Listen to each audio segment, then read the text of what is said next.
Yes, Suzanne. Could you pray tell me, what is this?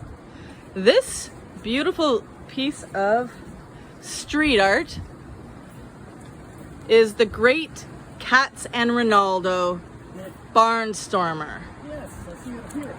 Its first appearance was at the 2019 Streets Alive in Aurelia, Leslie Fournier and Company.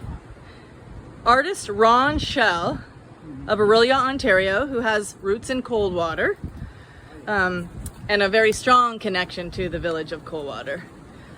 I have a few words that Ron wrote to talk about his creation. Yes. What does he say?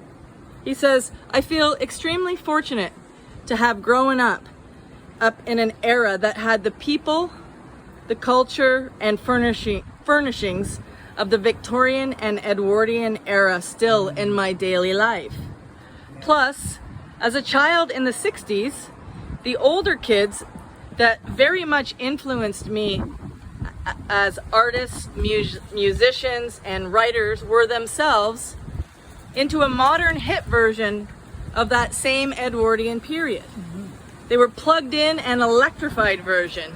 And again, I smile to see much of the same cultural references fully alive in steampunk. I smile because I'm just old enough that the connection is there from the first version. Yes.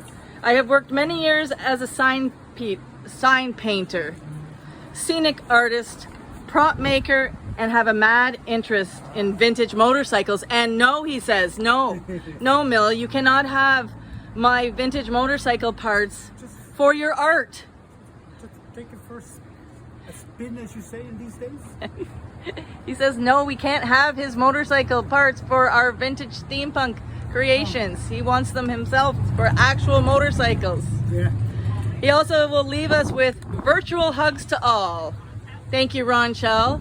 And we'll see you again, Lieutenant Langford, on your next time travel to the village of Coldwater. Until then, good friends. And would you like an ice cream since we're here at the Coldwater Ice Cream? It would be quite tragic not to engage. It would. Thank you. Bye-bye. Farewell.